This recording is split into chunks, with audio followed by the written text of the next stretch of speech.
En aquel tiempo, los sordos oirán las palabras del libro, y los ojos de los ciegos verán en medio de la oscuridad y de las tinieblas. Entenderán, Ministerio de Sordos y Sordociegos de la Iglesia Bíblica del Señor Jesucristo.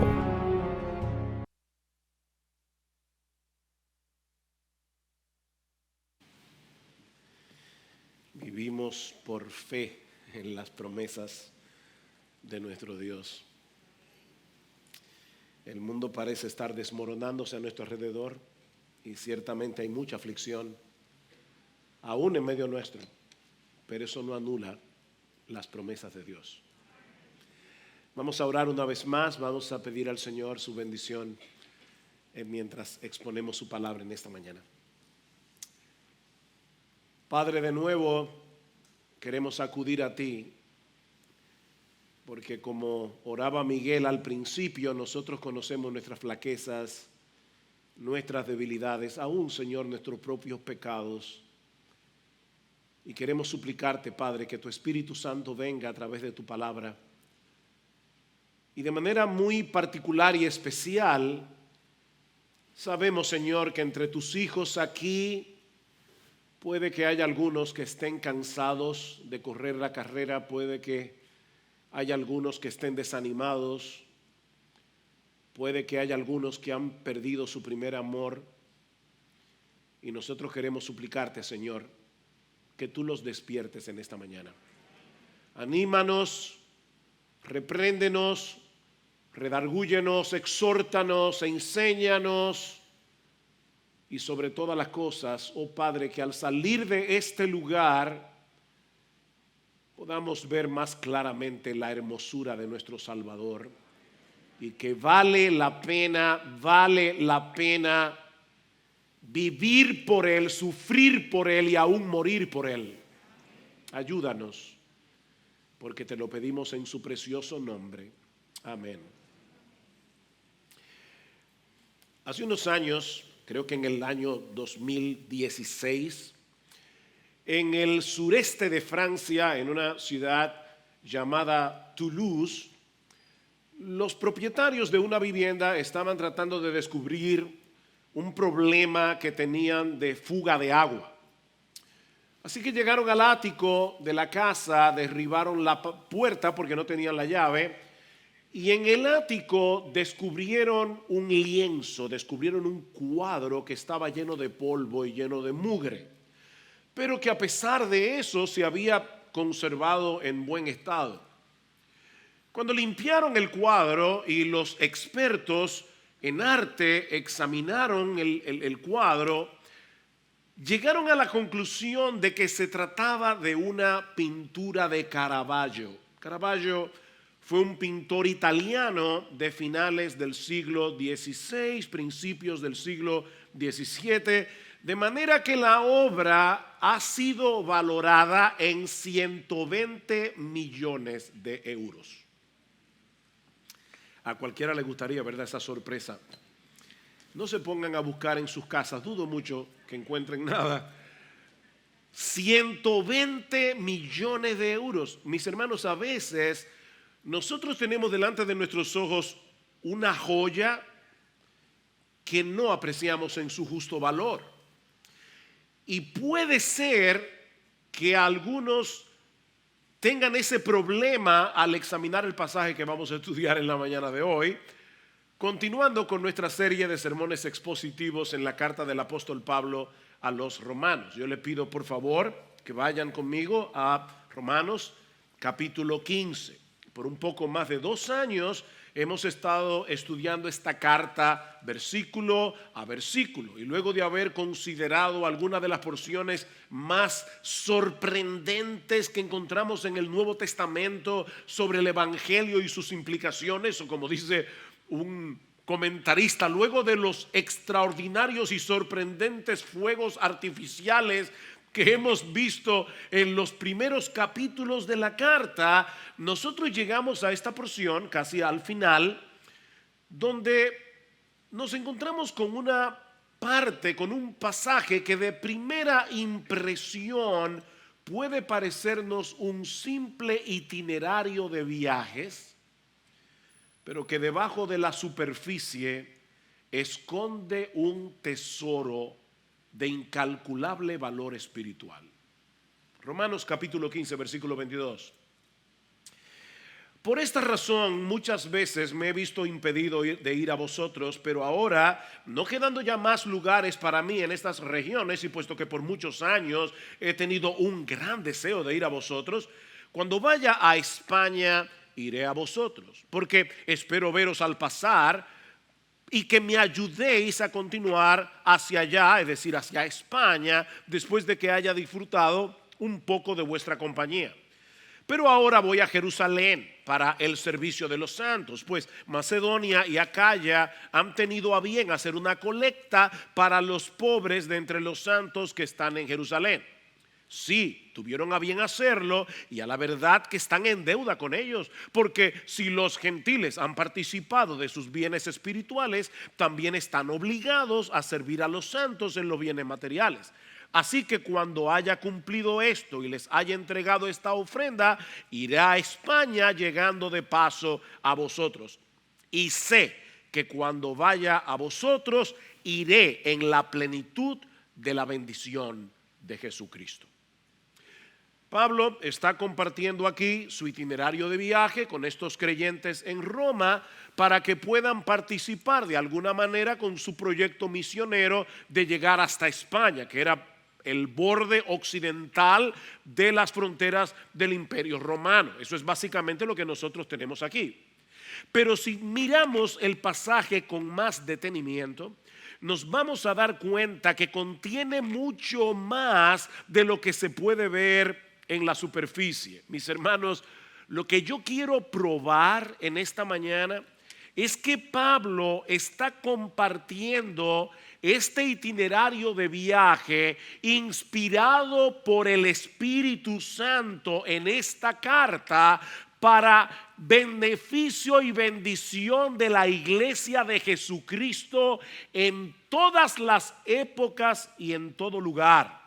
Porque detrás de ese itinerario de viajes encontramos un cuadro impresionante de lo que significa vivir impulsados, energizados, movidos por el evangelio glorioso de nuestro gran Dios y Salvador Jesucristo. Por eso hemos titulado este mensaje Una vida impulsada por el evangelio. Así que yo voy a tomar este itinerario y lo vamos a ver en dos partes. El plan de Pablo de pasar por Roma en su viaje hacia España y su desvío a Jerusalén. Veamos en primer lugar el plan de Pablo de visitar Roma en su viaje a España. Versículo 22 una vez más. Por esta razón muchas veces me he visto impedido y de ir a vosotros, pero ahora, no quedando ya más lugares para mí en estas regiones, y puesto que por muchos años he tenido un gran deseo de ir a vosotros,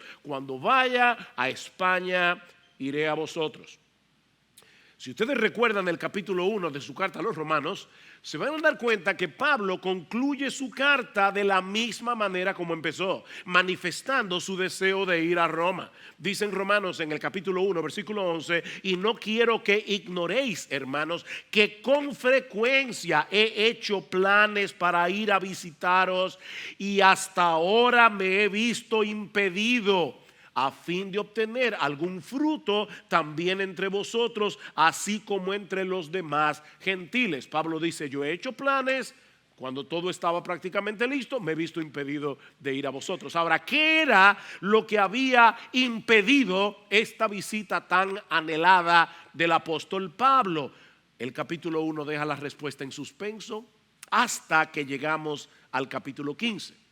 Y vemos que lo que había impedido que Pablo visitara a estos creyentes en Roma era su estrategia misionera de predicar el evangelio en aquellos lugares donde Cristo no era conocido. Vean el versículo 20. De esta manera me esforcé en anunciar el evangelio, no donde Cristo ya era conocido, para no edificar sobre fundamento ajeno. Por esta razón, versículo 22, muchas veces me he visto impedido de ir a vosotros. Ven, ahí está la razón. Pablo había escogido la parte más difícil y complicada de la obra misionera: establecer iglesias en aquellos lugares donde nunca antes se había predicado el evangelio. Y él está diciendo aquí: esa es la razón por la que no he podido ir a Roma. Pablo estaba dedicado en cuerpo y alma al cumplimiento de esta misión, a tal punto que en el versículo 19, que ya estudiamos hace unos meses atrás, Pablo les dice que desde Jerusalén y por los alrededores hasta el Ilírico, es decir, hasta lo que hoy conocemos como los Balcanes en el sureste de Europa, he predicado en toda su plenitud el evangelio de Cristo. Pablo se había dedicado a establecer iglesias en todas las grandes ciudades comprendidas en este territorio que cubre unos 2.700 kilómetros. Impresionante.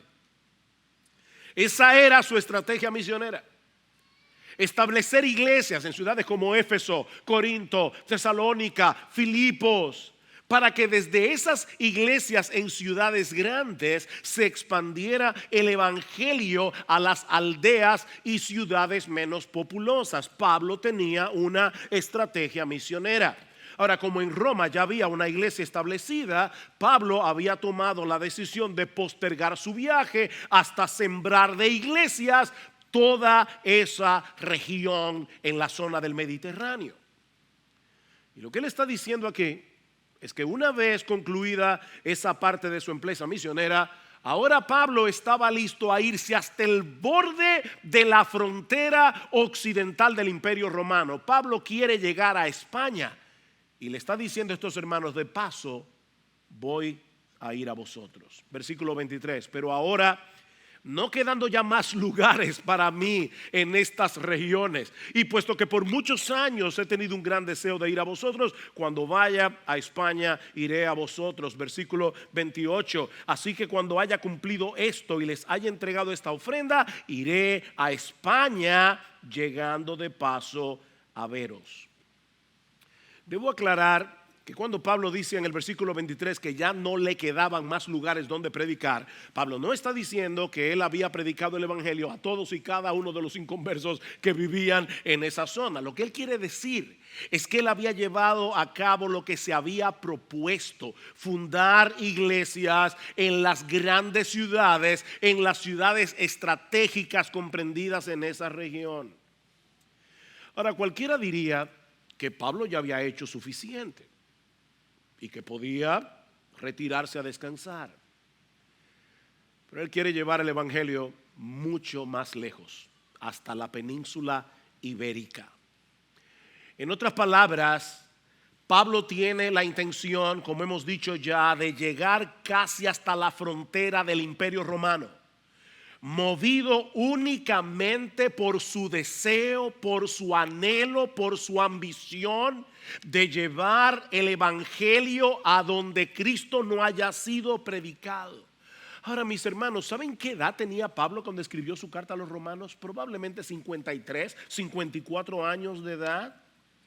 Ya ha recorrido miles de kilómetros en situaciones muy precarias y muy peligrosas, movido por este anhelo de establecer iglesias formadas por gente de toda tribu, pueblo, lengua y nación, que conozcan, amen y adoren al Cordero.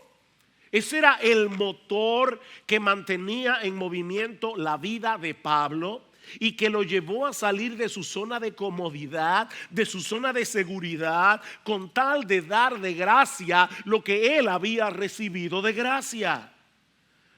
Mis hermanos, los viajes en aquellos días eran muy distintos a los de ahora.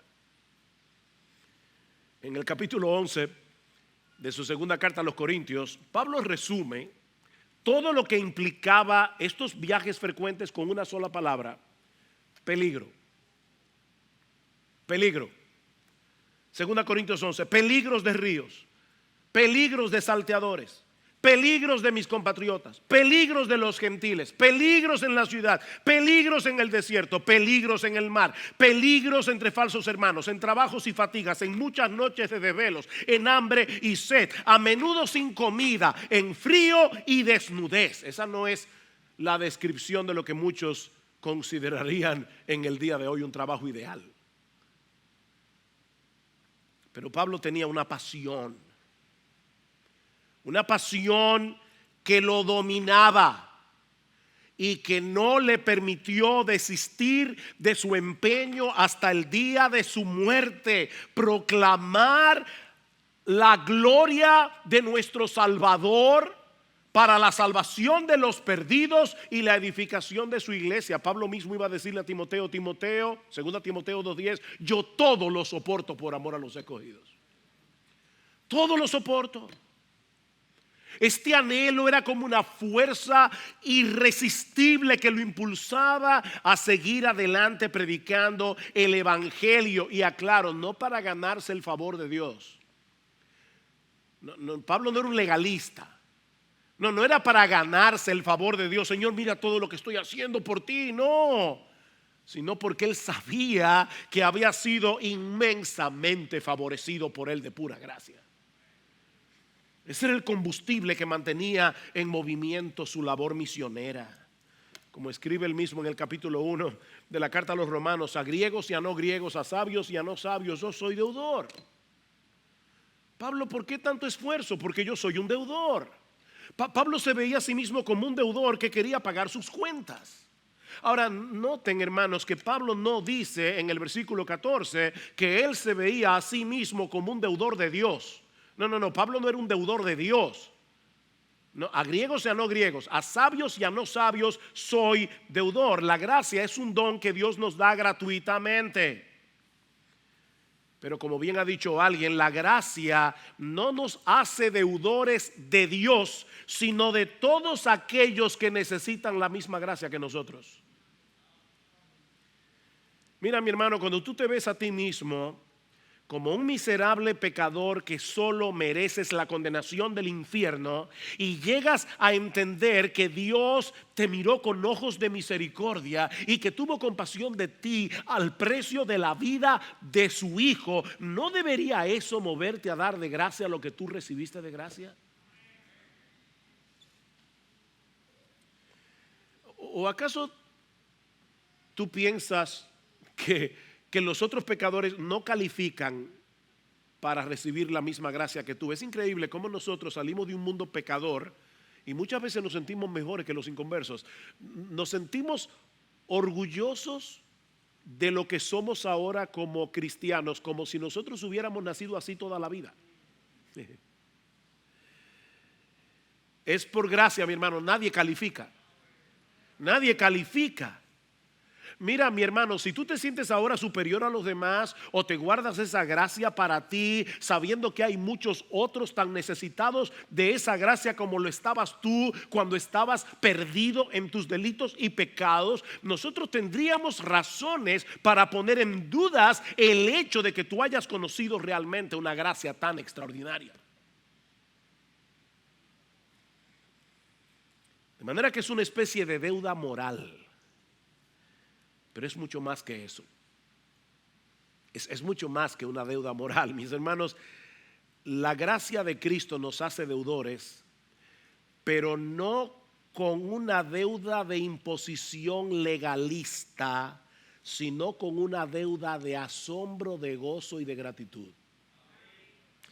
No es tengo que predicar. No, es que yo quiero que tú conozcas al bendito, hermoso, glorioso, maravilloso Salvador que yo he conocido. Yo quiero que tú seas partícipe de la misma bendición de la que Dios me ha hecho partícipe por su pura gracia, solo por su misericordia.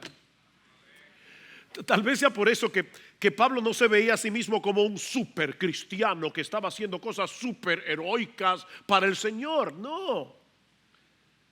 Pablo se veía como un creyente, igual que tú, igual que yo, que estaba reaccionando a la gracia como todo creyente debería reaccionar. llama poderosamente la atención la manera tan casual como Pablo menciona su itinerario de viajes. Es casi seguro que Pablo escribió su carta a los romanos estando en Corinto, en la ciudad de Corinto. Así que el plan que Pablo está revelándonos aquí es el siguiente. Desde Corinto él iría primero a Jerusalén. Recuerdan, yo quiero ir a Roma, pero necesito ir primero a Jerusalén. Así que desde Corinto él va primero a Jerusalén. Desde Jerusalén va a España. Y en el camino pasa por Roma. Ahora, él lo dice, ¿verdad? Como, este es mi plan.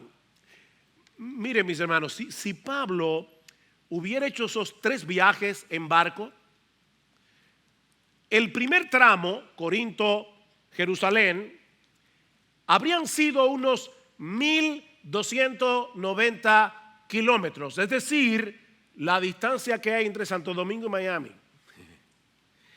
El segundo tramo, Jerusalén-Roma, habría sido 2,410 kilómetros.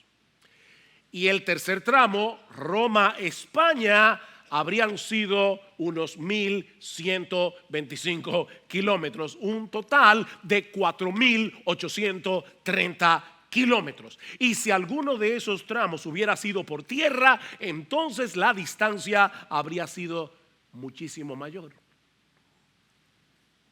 Pero Pablo lo menciona como si estuviera diciendo que quería ir de Santo Domingo a Santiago en un autobús de la metro. Es sin fanfarria. Miren, yo quiero que ustedes me ayuden a llegar a España, así que déjenme compartirles cuál es mi plan. Nada heroico. Una prueba más de que Pablo se veía a sí mismo como un cristiano común y corriente, la vemos en la razón por la que Pablo deseaba ir a Roma. Vean una vez más el versículo 23. Pero ahora, no quedando ya más lugares para mí en estas regiones, y puesto que por muchos años he tenido un gran deseo de ir a vosotros, Pablo tenía años deseando visitar esta iglesia, pero no nos dice por qué. Tenemos que volver al capítulo 1 para entender la razón. Porque anhelo veros, dice en Romanos 1:11, para impartiros algún don espiritual a fin de que seáis confirmados. Pablo anhelaba ir a Roma para bendecir a estos creyentes de Roma. Pero ahora escuchen lo que sigue diciendo Pablo en el versículo 12 del capítulo 1. Es decir, para que no lo malentiendan cuando él dice, yo quiero impartirles algún don espiritual. Y ahora él dice, es decir, para que cuando esté entre vosotros nos confortemos mutuamente, cada uno por la fe del otro, tanto la vuestra como la mía. Ven, mis hermanos, Pablo no se veía a sí mismo como un super cristiano que no necesitaba de nada ni de nadie, porque Jesucristo me suple directamente todo el combustible espiritual que yo necesito. No, Pablo no se veía así. Él anhelaba llegar a Roma para bendecir a estos creyentes y para ser bendecido por ellos. Por eso dice en el versículo 29, así que cuando vaya a vosotros iré en la plenitud de la bendición de Cristo. Pero esa bendición no era unilateral. Él no está diciendo, yo voy a bendecirlos yo, ¿verdad? Con mi supercristianismo, con la plenitud de la bendición de Cristo. No, es que yo quiero que nosotros disfrutemos de esa plenitud de bendición. Esa es la perspectiva que todo creyente debe tener de sí mismo y de su iglesia. Miren, mis hermanos, nadie aquí es autosuficiente como para vivir su vida cristiana independientemente de los demás. La razón por la que Cristo te puso en una iglesia local es para que puedas ser de bendición a otros, mientras los otros son de bendición para ti. Nos necesitamos mutuamente. Es en parte por esa razón que Pablo está compartiendo con estos creyentes su itinerario de viaje. ¿Saben para qué? Para que se involucraran como iglesia en su proyecto misionero. Él dice, yo no puedo hacerlo solo. No era el super apóstol Pablo, yo no puedo hacerlo solo. Versículo 24, Cuando vaya a España iré a vosotros, porque espero veros al pasar y que me ayudéis a continuar hacia España. Necesito vuestra ayuda. Y la palabra que se traduce aquí como ayudar era un término técnico que en el primer siglo se usaba para la colaboración misionera de una iglesia. Propempo. Él está diciendo: yo necesito vuestra ayuda, yo necesito vuestro sostén económico, necesito vuestras ofrendas. Yo no puedo hacer este proyecto solo. Y no solo las ofrendas, yo necesito sus oraciones. Versículo 30. Os ruego, hermanos, por nuestro Señor Jesucristo y por el amor del Espíritu, que os esforcéis, y la palabra literal allí es que luchéis, que peleen esta batalla juntamente conmigo en vuestras oraciones. Oren por mí. Oren por mí. Oh, mis hermanos, ninguna iglesia puede desentenderse de las misiones. Porque todos debemos tener el mismo anhelo que Pablo. ¿No es así? Que Cristo sea conocido, amado, alabado por toda gente de toda tribu, pueblo, lengua y nación. Dios no ha llamado a todo el mundo a salir a recorrer miles de kilómetros para llevar el evangelio. Pero Dios nos ha llamado a todos nosotros a ofrendar y orar por los misioneros. O tú sales, o tú ofrendas, o tú oras. Pero el anhelo de tu corazón, si tú eres cristiano, si tú has conocido al hermoso Salvador que se revela en el evangelio, tu anhelo como cristiano es que otros conozcan a Jesús, que otros amen a Jesús, alaben a Jesús. ¿Y sabes qué es lo que produce en nosotros ese anhelo? Esa ambición porque Cristo sea conocido. El hecho de conocer las misericordias de Dios para con nosotros. Recuerden que ese es el punto de partida de la vida cristiana práctica. Romanos 12:1. Os ruego por las misericordias de Dios. Os ruego por las misericordias de Dios que presentéis vuestras vidas en sacrificio vivo, santo, agradable a Dios. Es el entender, el meditar, el apreciar las misericordias de Dios. Decía el puritano Thomas Watson que Cristo saltó al océano de la ira del Padre para salvar a su esposa de morir ahogada. ¿Tú oíste eso?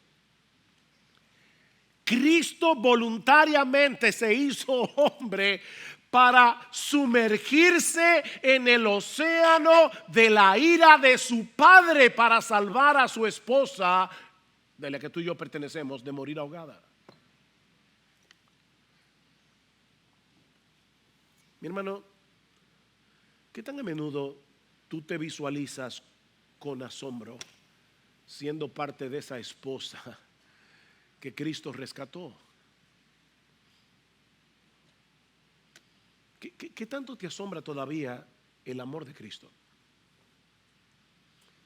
Hace muchos años entrevistaron a un famoso teólogo alemán. Me voy a reservar su nombre porque no estoy de acuerdo con él con muchísimas cosas. Pero le preguntaron a este hombre, una mente brillante, quizás una de las mentes más brillantes de su época, y le preguntaron: ¿qué es lo más profundo que tú has llegado a entender estudiando la Biblia? Y él respondió con las palabras de un corito. Se lo voy a decir primero en inglés, luego en español. Jesus loved me, this I know. Yo solo sé que Jesús me ama. Yo no tengo nada más profundo que eso. Cristo me ama y yo lo sé. Mis hermanos, es el amor de Cristo lo que impulsa la vida cristiana. El amor de Cristo nos constriñe, el amor de Cristo nos presiona, el amor de Cristo nos empuja, considerando esto, que si uno murió por todos, según a los Corintios 5:14, si uno murió por todos, luego todos murieron y por todos murió, para que los que viven ya no vivan para sí, sino para aquel que murió y resucitó por ellos. El hombre que escribió esas palabras modeló esas palabras. Oh, mis hermanos, el entendimiento de la gracia recibida nos impulsa a vivir una vida que imparte gracia. La gracia imparte gracia. Eso incluye la predicación del evangelio a los perdidos, pero incluye mucho más, como vemos en la segunda parte de este pasaje. Ya vimos el plan de Pablo de ir a Roma en su viaje a España. Veamos ahora en segundo lugar su desvío hacia Jerusalén, versículo 25. Pero ahora voy a Jerusalén para el servicio de los santos, pues Macedonia y Acaya han tenido a bien hacer una colecta para los pobres de entre los santos que están en Jerusalén. Sí, tuvieron a bien hacerlo, y a la verdad que están en deuda con ellos, porque si los gentiles han participado de sus bienes espirituales, también están obligados a servir a los santos en los bienes materiales.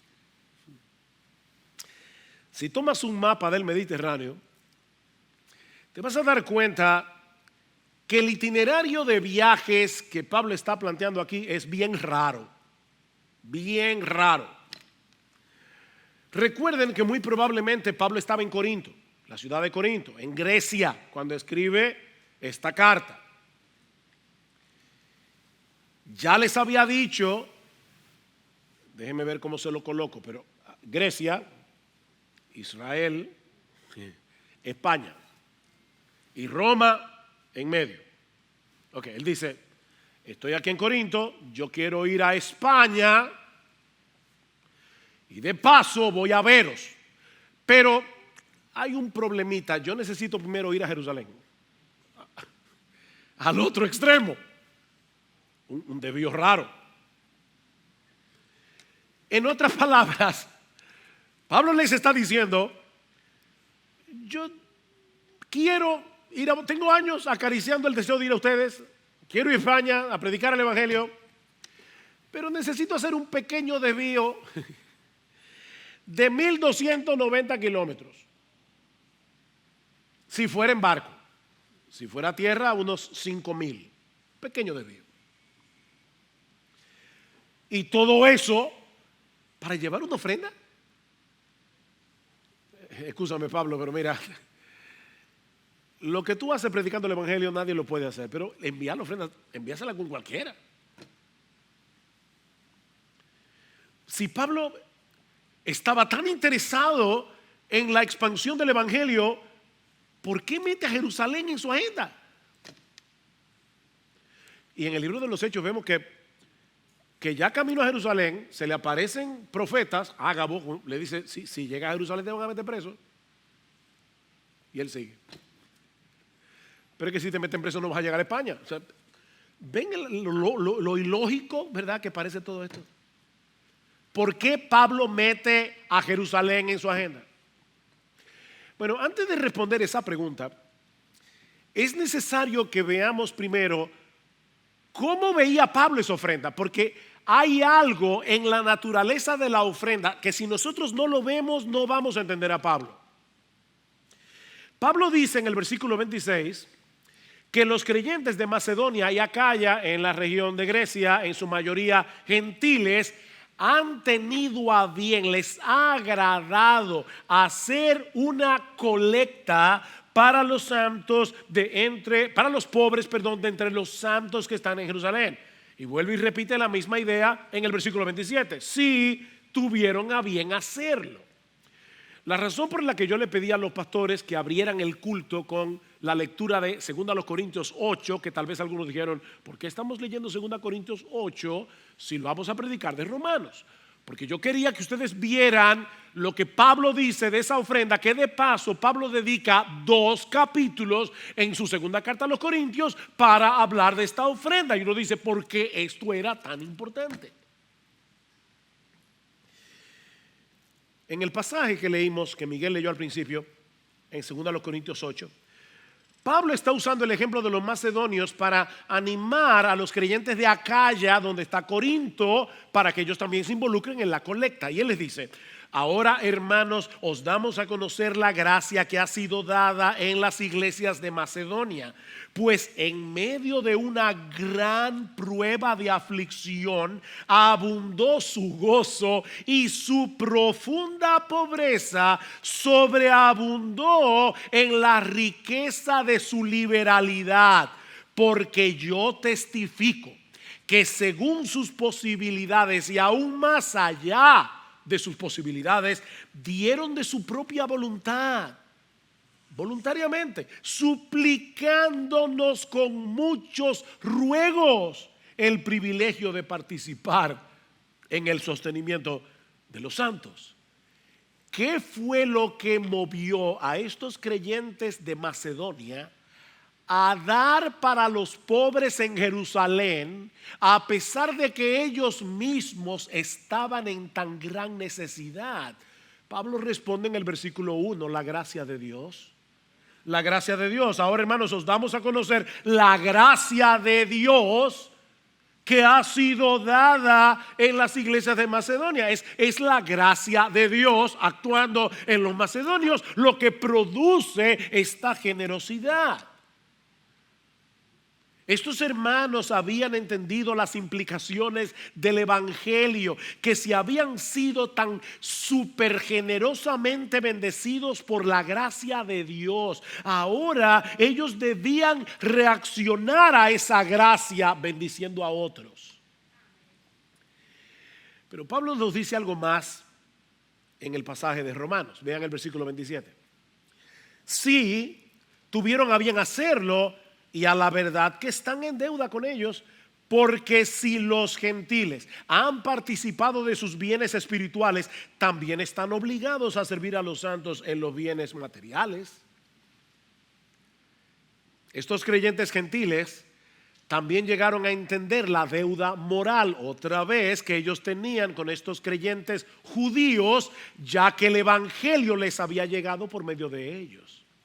Ese es el argumento de Pablo en el capítulo 11 de Romanos que estudiamos hace unos meses atrás. Pablo presenta al pueblo de Dios como un gran árbol de olivo en el que nosotros, los creyentes gentiles, fuimos injertados por medio de la fe. Nosotros no pertenecíamos a ese olivo, pero Dios nos injertó en el verdadero olivo. La salvación viene de los judíos, le dice Jesús a la mujer samaritana en Juan 4. Así que estos creyentes de Macedonia entendieron que tenían una deuda moral con estos judíos creyentes que ahora estaban en necesidad, porque fue por medio de Israel que Dios había bendecido a todas las familias de la tierra con el evangelio, tal como le había prometido a Abraham. Dice en el capítulo 2 de Isaías que el día habría de llegar en que muchas naciones iban a decir: venid, subamos al monte del Señor, a la casa del Dios de Jacob, para que nos enseñe acerca de sus caminos y andemos en sus sendas, porque de Sión saldrá la ley y de Jerusalén la palabra del Señor. ¿Dónde se originó el evangelio? En Jerusalén. ¿De dónde salió el evangelio? De Jerusalén. ¿De dónde era Jesús? Un judío, descendiente de Abraham según la carne. Volviendo entonces a la pregunta que hicimos hace un momento, ¿por qué Pablo decidió hacer este desvío tan largo para llevar esta ofrenda? Bueno, la explicación más obvia era el hecho de que Pablo estaba preocupado por los pobres de la iglesia en Jerusalén. Las persecuciones y muchas otras cosas habían traído una gran hambruna. Mis hermanos, Pablo no veía como algo sin importancia bendecir a los pobres, cuidar de los pobres. De hecho, no sé cuántos de ustedes recuerdan en el capítulo 2 de Gálatas, pero Pablo dice que cuando él llegó a Jerusalén y se reunió con Pedro y con Jacobo y con los demás y expuso el evangelio que él estaba predicando a los gentiles, y ellos confirmaron que Pablo estaba predicando el verdadero evangelio, dice que le dieron la diestra en señal de compañerismo. Solo nos dijeron que no nos olvidáramos de los pobres, lo mismo que yo estaba también deseoso de hacer, dice Pablo. No se olviden de los pobres. De manera que él hizo ese desvío hacia Jerusalén por la importancia que Pablo le daba a los pobres. Oímos aquí en el culto, comienza el año escolar, se necesitan ofrendas. Y a veces uno piensa, bueno, pero eso, ¿para qué yo voy a donar útiles escolares? Eso, no, hermanos, hay hermanos de nuestra iglesia que no pueden comprar lo que sus hijos necesitan para comenzar la escuela. Tal vez a ti no te parezca dramático, pero es una forma en la que nosotros podemos cooperar y ayudar a los pobres. Y cualquiera puede donar cualquier cosa, hasta un lápiz. No te estamos pidiendo que dones un camión de cuadernos, no. Puede ser una caja de lápices de colores. Pero vamos a algo más dramático. Haití está allá al lado. Acaba de pasar otro terremoto. Haití es una nación empobrecida. Hermanos, eso debe dolernos en el corazón. Cuando tú ves los videos de lo que está sucediendo en Haití, cuando cayó esta lluvia ahora que cayó aquí en nuestro país, yo no pensaba, wow, yo estoy aquí en mi casa de lo más tranquilito, arropado con mi sábana, con un techo encima. Pero hermanos, hay hermanos nuestros en Haití ahora mismo comprados por la sangre del cordero que no tienen un techo encima y cuando llueve tienen problemas. Hay hermanos nuestros que viven en Afganistán, que están sufriendo persecución, que sus vidas están en riesgo. Hermanos, rompe el corazón ver a sus padres entregar a sus niños a los marines para que los salven de los talibanes. Eso debe rompernos el corazón y debe movernos a orar. El evangelio de la gracia debe hacernos sensibles a las desgracias de los demás, sobre todo de nuestros hermanos. Pero hay otra razón para este desvío. Hay otra razón implicada en el versículo 28. Así que cuando haya cumplido esto y les haya entregado esta ofrenda, iré a España llegando de paso a veros.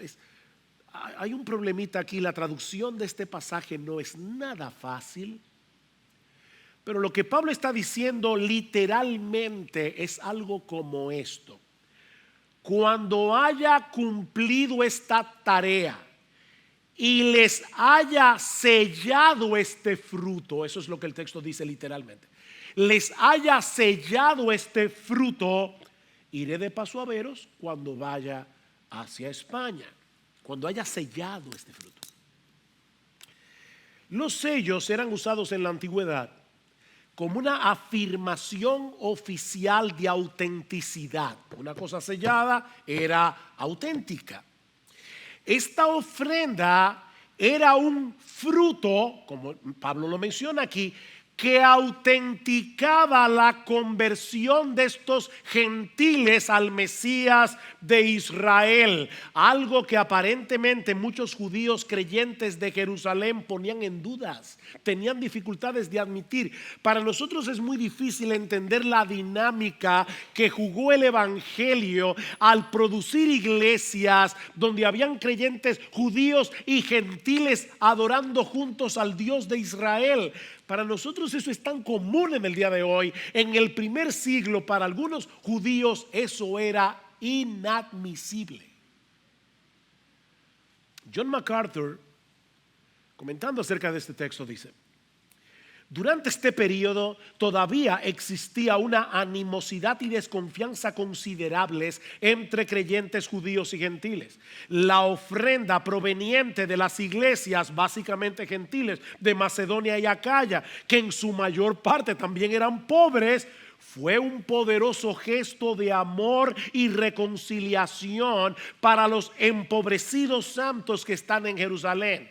Pablo, dice MacArthur, tenía el firme compromiso de llevar esta ofrenda al lado de representantes de las iglesias gentiles que la habían dado, con el fin de promover la armonía dentro del cuerpo de Cristo. Y más adelante añade: el apóstol quería asegurarse de dejar entregado este fruto para confirmar con su sello apostólico el amor y gratitud genuinos de aquellos representantes gentiles querían expresar cuando presentaron su contribución a los santos judíos que padecían necesidad en Jerusalén. ¿Ven el punto? Pablo estaba interesado en que estos creyentes judíos entendieran de una vez por todas que el evangelio había derribado la pared de separación entre judíos y gentiles, había hecho de ambos un solo cuerpo. Esa es la explicación. Si alguno todavía piensa que nos estamos yendo muy lejos, y de hecho la mayoría de los comentaristas piensan esto, pero si alguno piensa que me estoy yendo lejos en la interpretación, escuchen la explicación que Pablo da en 2 Corintios 9. Porque la administración de este servicio, es decir, la ofrenda que ustedes están recogiendo para los pobres de Jerusalén, no solo suple con plenitud lo que le falta a los santos, sino que también sobreabunda a través de muchas acciones de gracias a Dios por la prueba dada por esta administración, por la prueba, por lo que evidencia esta colecta, esta involucración de estos creyentes gentiles con los pobres en Jerusalén. La prueba dada por esta administración glorificarán a Dios por vuestra obediencia a vuestra confesión del evangelio de Cristo. Wow. O sea, Pablo está diciendo, ¿saben lo que ellos van a ver en esa ofrenda? Una confirmación de que la profesión de fe de ustedes es real. Y ahora sigue diciendo Pablo, glorificarán a Dios por vuestra obediencia a vuestra confesión del evangelio de Cristo y por la liberalidad de vuestra contribución para ellos y para todos, mientras que también ellos, mediante la oración a vuestro favor, demuestran su anhelo por vosotros debido a la sobreabundante gracia de Dios en vosotros.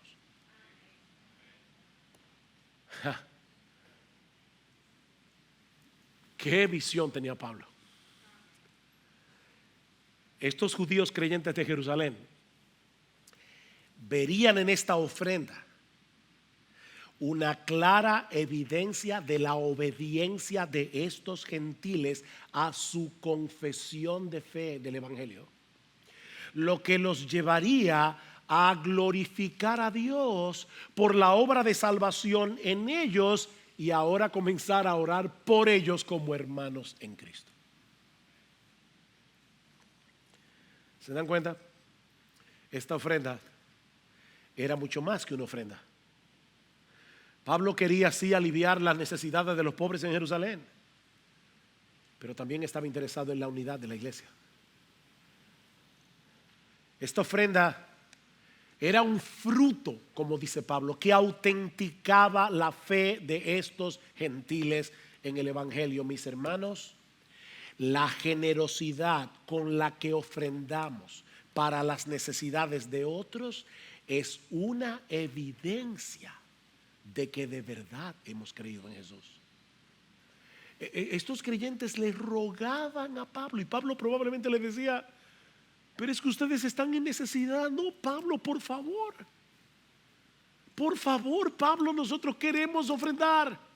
Nosotros queremos mostrarles nuestro amor a estos hermanos judíos. Por favor, no nos los impidas. Una vida impulsada por el evangelio no solo está preocupada por llevar el mensaje de salvación a los perdidos, sino también por servir a nuestros hermanos en Cristo. Cada uno con los dones, las oportunidades, los recursos que Dios ha dado a cada uno. Pero todos podemos servir. Todos podemos amar. Todos podemos preocuparnos. Eso es lo que produce el evangelio. Mis hermanos, ¿qué aprendemos de este pasaje? Muy simple.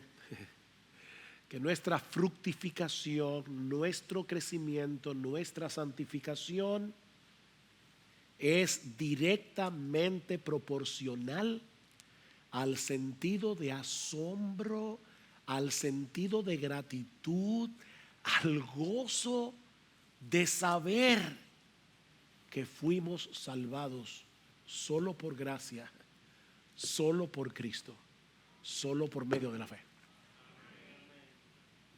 Esa es nuestra gasolina, el Evangelio. Podemos leer la vida de Pablo y decir, wow, no, quítase wow, ese wow, resérvaselo a Jesús. Pablo vivió como vivió no porque era un super cristiano, sino porque ese sentido de asombro y de gratitud lo persiguió toda su vida. Yo era un perseguidor, yo soy un abortivo.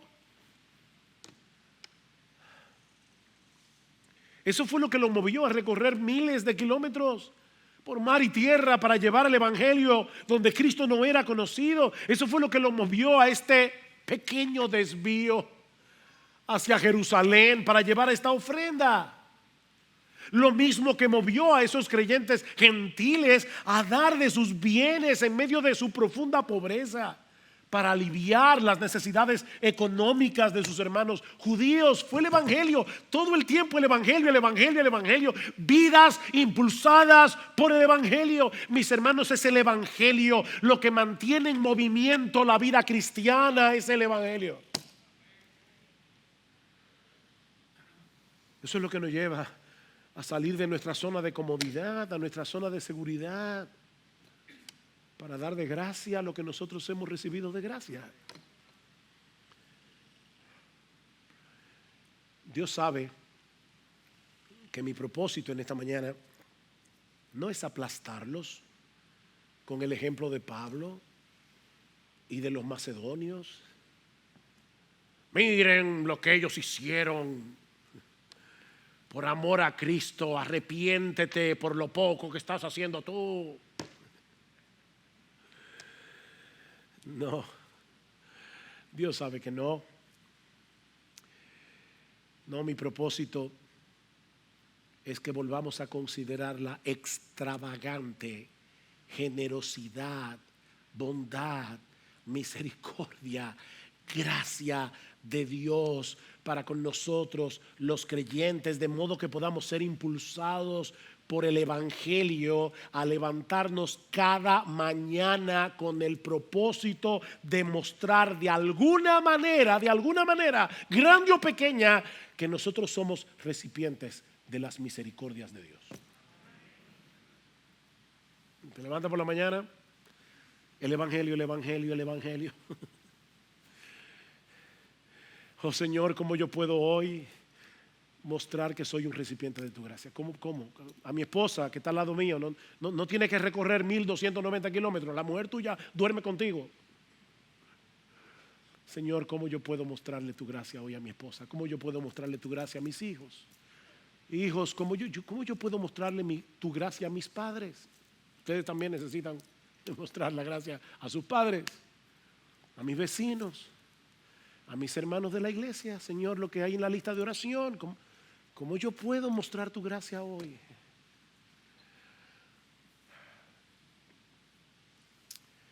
Oh, mis queridos hermanos, meditemos en este precioso Evangelio día y noche.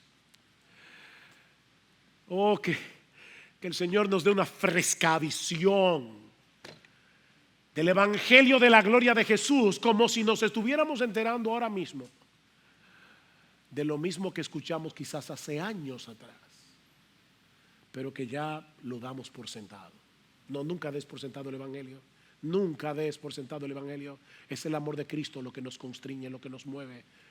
Pensando esto, considerando esto, que si uno murió por todos, todos hemos muerto, por todos murió, para que los que viven ya no vivan para sí, ya no más, sino para aquel que murió y resucitó por ellos. Y mi amigo, si tú estás aquí sin Cristo, piensa en esto. ¿Por qué Pablo recorrió miles y miles y miles de kilómetros para llevar el evangelio? ¿Por qué poner en riesgo su vida? ¿Por qué salir de su zona de comodidad para predicar donde Cristo no era conocido? ¿Sabes por qué? Porque mi amigo, si tú mueres sin Cristo, vas directo a una condenación eterna en las llamas del infierno. Estarás pagando por tus pecados por los siglos de los siglos. El infierno es real, es tan real que el Hijo de Dios tuvo que morir en una cruz para que no vayamos allí. Y no hay otro camino, mi amigo. Cristo dijo: yo soy el camino, la verdad y la vida. Nadie viene al Padre sino por mí. No hay otro nombre bajo el cielo dado a los hombres en el que podamos ser salvos. Pero mi amigo, Dios te trajo aquí hoy para que escuches otra vez las benditas buenas noticias del evangelio. ¿Sabes para qué? Para que reacciones, para que vengas a Cristo en arrepentimiento y fe, porque la puerta de la salvación sigue abierta de par en par para todo aquel que cree. Oh, ven a Cristo y ven ahora. Que Dios tenga misericordia, que Dios reparta abundantemente hoy salvación. Oh, que la gracia de Dios se derrame como una lluvia sobre esta iglesia en este día. Vamos a orar. Padre, gracias te damos, Señor, gracias te damos por mostrarnos tanta misericordia y por enseñarnos por medio de tu palabra lo que implica vivir impulsados por ese glorioso evangelio. Ayúdanos, oh Señor, ayúdanos, oh Padre bendito, a ser energizados, a tener una sola ambición en nuestras vidas: que tu precioso Hijo sea visto precioso a través de nuestras vidas. Ayúdanos, oh Señor, y ven hoy, oh Padre, en medio nuestro y reparte abundantemente la gracia de la fe y del arrepentimiento, porque te lo pedimos a ti en el precioso nombre de nuestro gran Dios y Salvador Jesucristo. Amén.